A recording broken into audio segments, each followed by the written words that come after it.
Then the multinational corporations.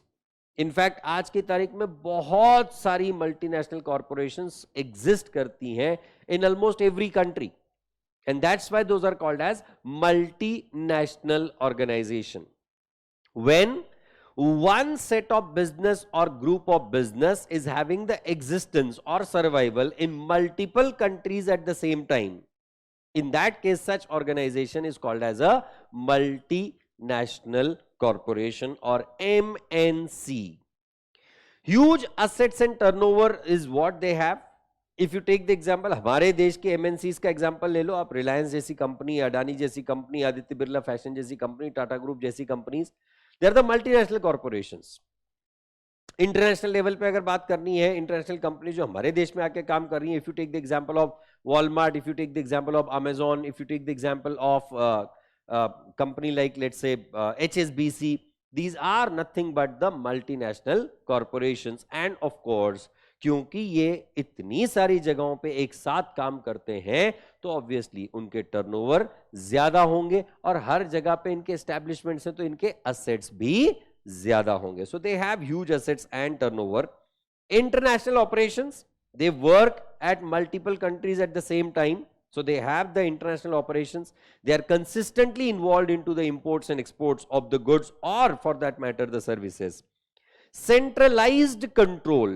जब कोई भी स्ट्रैटेजिक डिसीजन मेकिंग की बात आती है, लोकल लेवल के डिसीजन की नहीं, बट जब स्ट्रैटेजिक डिसीजन मेकिंग की बात आती है तो सारा का सारा कंट्रोल कोर बॉडी के पास होता है. It can not be taken by any and everyone. Like अगर आप एग्जांपल लो, भारतीय एंटरप्राइजेस से रिलेटेड कोई भी, अगर भारतीय एयरटेल की हो, इंडस टावर से रिलेटेड डिसीजन मेकिंग हो, it will always be taken by the board of directors of the Bharti enterprises. Bharti enterprises is the holding company, controlling company of all the Bharti group companies, और इसी वजह से they will be taking the decision. Right.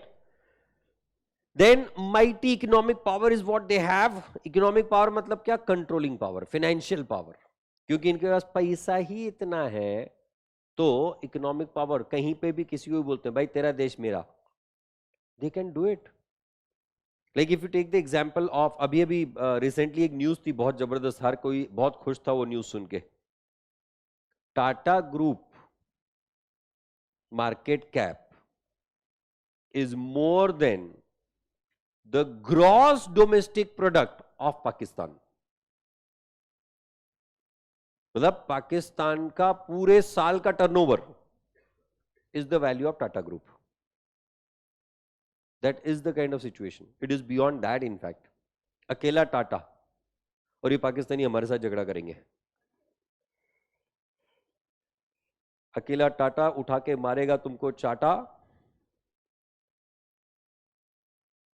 तो भाग जाओगे उठा के तुम अपनी अपनी खाटा. हाँ, खाट होना चाहिए. सो मल्टीपल थी ना इसलिए खाटा. The mighty economic power is what they have. अब कल को अगर टाटा ग्रुप ने डिसाइड किया तो अक्खा पाकिस्तान अकेला खरीद सकता है, पूरा पाकिस्तान. खरीदेगा नहीं वो बात अलग है. हाँ, खरीद के करूं क्या? राइट. बम गोले बनाऊं. सो वो भी अपने देश में फोड़ने के लिए.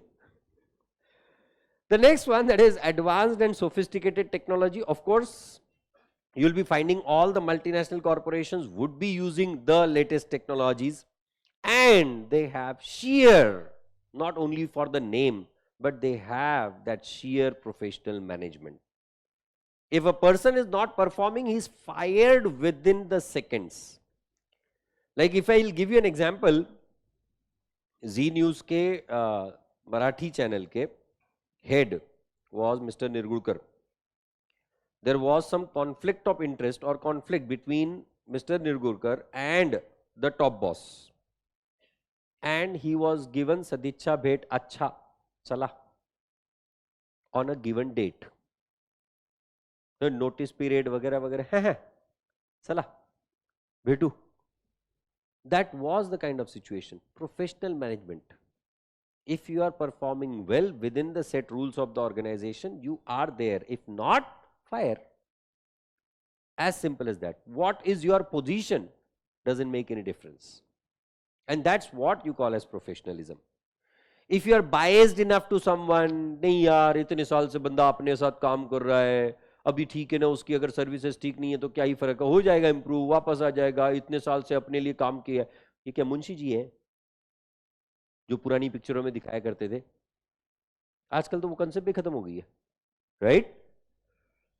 The multinational corporations merits, number one, they are generating employment to the next level. Because इतना काम कर रहे हैं, इतनी जगहों पे काम कर रहे हैं, तो ऑफ कोर्स इनके एम्प्लॉयमेंट जनरेशन की कोई लिमिटेशंस नहीं है। इनफ्लो ऑफ फॉरेन कैपिटल, अगर हम हमारे देश के मल्टीनेशनल कॉर्पोरेशंस बाहर जाके काम कर रही हैं ऐसा समझ रहे हैं, तो भी इनफ्लो ऑफ फॉरेन कैपिटल है, क्योंकि बाहर से वो पैसा ला रहे हैं। बाहर की कंपनीज अगर हमारे देश में आके बिजनेस कर रही हैं, तो वो भी तो हमारे देश में पैसा इन्वेस्ट ही कर रही है, नहीं? So there will be the inflow of foreign capital, proper use of the idle resources of the given place, host country जिसे हम लोग कहते हैं, जहां जाके ये लोग काम कर रहे हैं।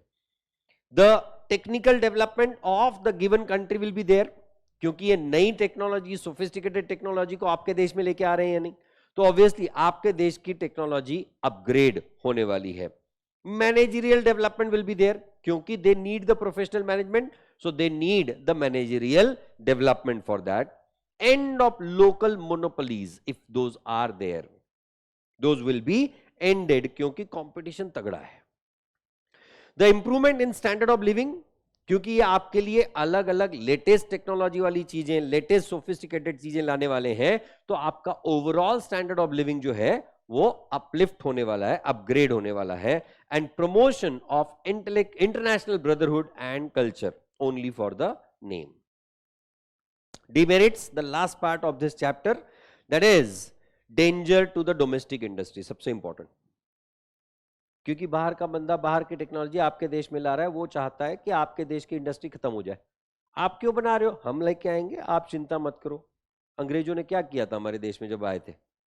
आपको बनाने की जरूरत नहीं है, will do it for you and then we will rule you. Can happen or not?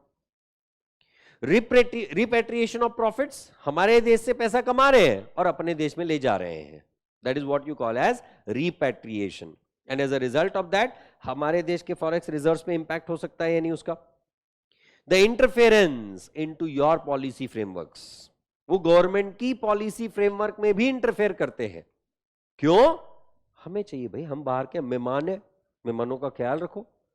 मेहमान जब तक मेहमान हो ना तब तक अच्छा होता है। मेहमान जब उंगली करने लगे ना, ये ऐसा क्यों, वो वैसा क्यों, हमारा भी मन करता है अतिथि कब जाओगे, right? Disregard to the national interest, आपके देश की इकोनॉमी पे क्या इंपैक्ट होगा, हमें उससे कोई लेना देना नहीं है, हमको प्रॉफिट मिलना चाहिए। misuse of the mighty status, and that's what these companies keep doing. They are known for these all aspects. The exploitation of the natural resources which are available, आपके देश के रिसोर्सेस, उसके लिए वो ओरिजिनली वहां पे आए थे, रिसोर्सेस एक्सप्लॉइट करके चले, हमारा काम हो गया, that can happen or not. Then selfish and promotion of alien culture, कि हम जो चाहे वो कायदा, ऐसा होना चाहिए, and that can create the trouble for your economy. And finally the exploitation of people. Walmart को हमारे देश में क्यों नहीं आने दिया गया, मल्टी ब्रांड रिटेल को क्यों भगाया गया, उसके पीछे का सबसे बड़ा रीजन ये लास्ट पार्ट था, एक्सप्लॉइटेशन ऑफ पीपल।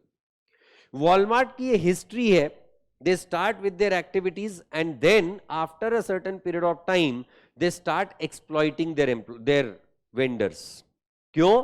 तो सिंगल बायर, मल्टीपल सप्लायर, वो वेंडर को बोलते भाई तू नहीं करना है सप्लाई, तू मत कर, दूसरे से ले लेता हूं मैं, he'll be giving me at the cheaper cost। दूसरे को पता है वॉलमार्ट को सप्लाई करूंगा, मेरे को ज्यादा क्वांटिटी में सप्लाई मिलेगा, मेरा प्रॉफिट बढ़ेगा। So these kind of things create the trouble for the local population.